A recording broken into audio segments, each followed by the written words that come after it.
যে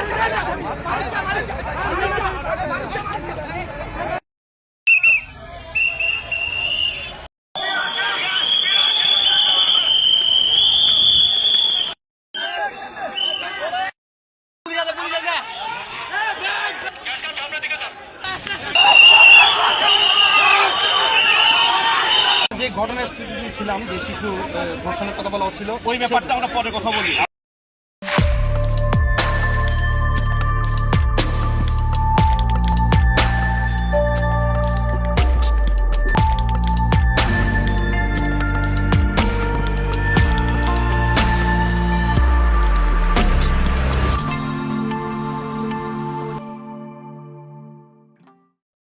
সারা দেশে আগুন জ্বলে উঠছে, চট্টগ্রাম রণক্ষেত্র।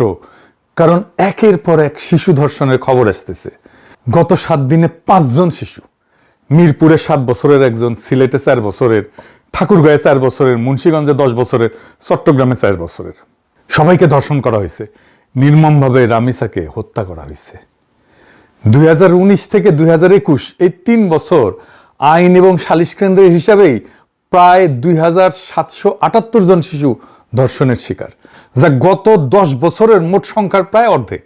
2020-এ 1018 জন শিশু ধর্ষণের শিকার হয়েছিল হাসিনার আমলেই। আমরা তো 5 জন দেখে হাহাকার করতেছি, তাই না? দেখেন কত কত সংখ্যায় ধর্ষিত হয়েছে। তার মানে ধরেন প্রায় প্রত্যেক 2 দিনে 3 জন করে শিশু ধর্ষিত হইতেছে। ভিকটিমদের বয়স দেখলে স্তম্ভিত হয়ে যাইতে হয়। 49 ছিল 0 থেকে 6 বছরের, 94 জন ছিল 7 থেকে 12 বছরের। চিন্তা করতে পারেন, 103 জন কিশোরী। গত 10 বছরে অন্তত 318 জন শিশু ধর্ষণের পর হত্যার শিকার হয়েছে। হাসিনা মায়া কান্না করতেছে, ওর নাকি খুব কষ্ট হইতেছে, ওর আমলে সবচেয়ে বেশি হয়েছে। দেখেছেন, এইটার তো একটা সামাজিক রাজনৈতিক একটা কারণ আছে, কিন্তু একটা প্যাটার্ন দেখা যাচ্ছে। এই সবগুলো ঘটনা মিলে কিছুদিন ধরে কিছু ঘটনা ঘটতেছে। আমি এক এক করে আপনাদেরকে বলতেছি। শিলং সালাউদ্দিনের একেবারে মাটিতে হুতায় দিছে। দেখেন পাবলিকে ভুয়া ভুয়া করতেছে চারপাশে ঘিরে ধরে।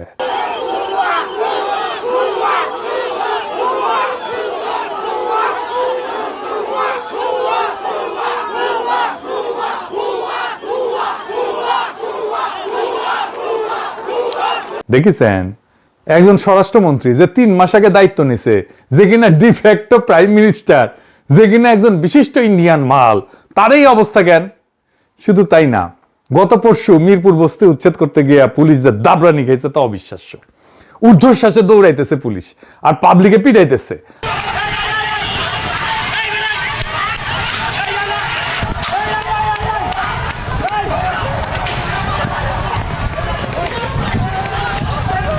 হাসিনার পুলিশ দাবরানি খাইছে 3 টার্মের পরে, আর বাংলার লুথার কিং এর পুলিশ দাবরানি খাইল 3 মাসের মধ্যে। রামিসার হত্যাকাণ্ডের বিচারের দাবিতে সারা দেশে হইতেছে বিক্ষোভ। দেখেছেন,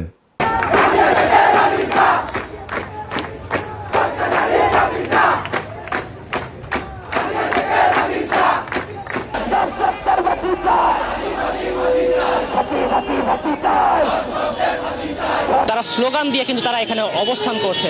তাদের দাবি, তারা দ্রুত রামিসা হত্যার বিচার চাই। কারণ হচ্ছে এই ধরনের হত্যাকাণ্ড, এই ধরনের পাশবিক ধর্ষণের পর হত্যাকাণ্ড, এই ধরনের ঘটনা যদি দ্রুত বিচার না হয়, তাহলে এই ধরনের ঘটনা সারা দেশব্যাপী বিভিন্ন সময় বিভিন্ন জায়গায় ঘটতে থাকবে। যার কারণে তারা এই ঘটনার সুষ্ঠু তদন্ত করে এবং দ্রুত বিচার চায়। এর মধ্যে বাইট স্কুলের ছাত্ররা রণক্ষেত্র বানাইলো। দেখেন, চেয়ারম্যান অপমান করেছে এক ছাত্রীকে, সে ছাত্রী আত্মহত্যা করেছে। দেখেছেন কি অবস্থা করেছে চেয়ারম্যানের। রাইট স্কুলের চেয়ারম্যানের অবস্থা আপনারা দেখতে পাচ্ছেন। উদ্ধার করতে গেলে ব্রাইট স্কুলের চেয়ারম্যানকে শিক্ষার্থী অভিভাবকরা এভাবে মারধর করেন এবং পুলিশ উদ্ধার করতে গিয়ে হিমশিম খান। চট্টগ্রামে কিন্তু কোনো রাজনৈতিক দল নামে নাই, নামছে সাধারণ মানুষ। আমি খোঁজ নিয়ে জানছি, লীগের পোলাপান কিছু ঢুকিছিল এই চান্সে, ওরা তো চান্স নেবেই।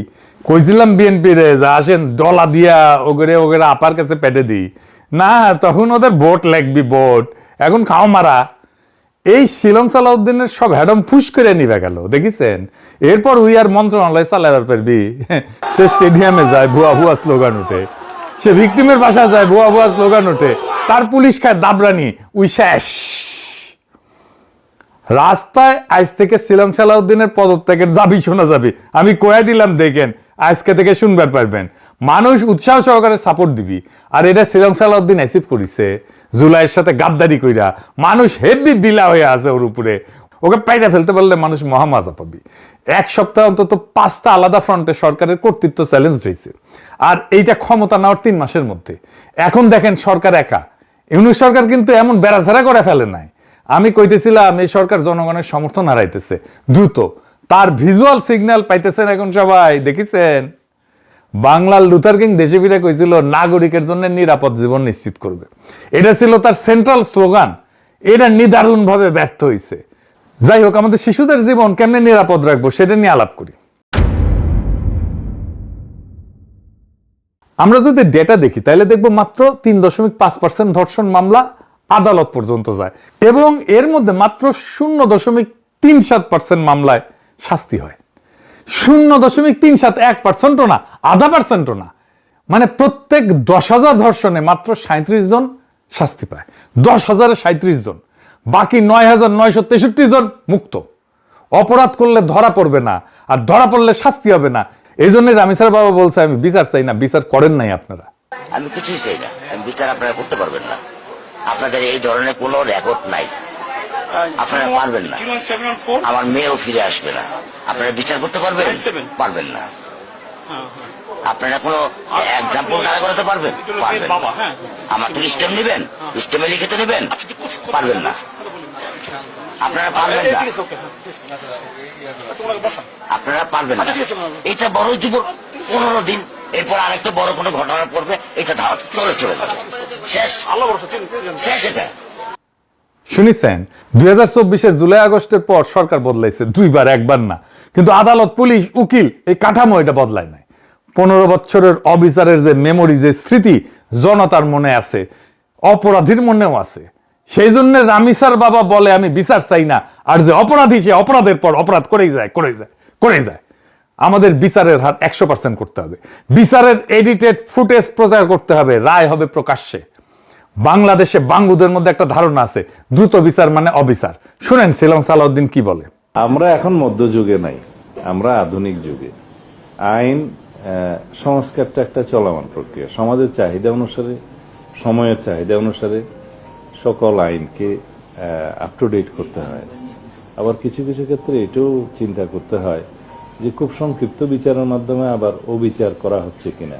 শুনেছেন আমেরিকায় 6 মাসের মধ্যে অধিকাংশ বিচার সম্পন্ন হয় কেমনে? বাংলাদেশে কেন 5 থেকে 7 বছর লাগবে? আসিয়ার মৃত্যুর পর তদন্তের সময়সীমা 30 দিন থেকে কমায় 15 দিন করছে, এবং বিচার শেষ করার সময়সীমা 180 দিন থেকে কমায় 90 দিন করছে। 90 দিনের মধ্যে বিচার করতে হবে সবগুলো কেসের। মামলা কেন দেরি হয় জানেন? আসেন সেটা একটু দেখি।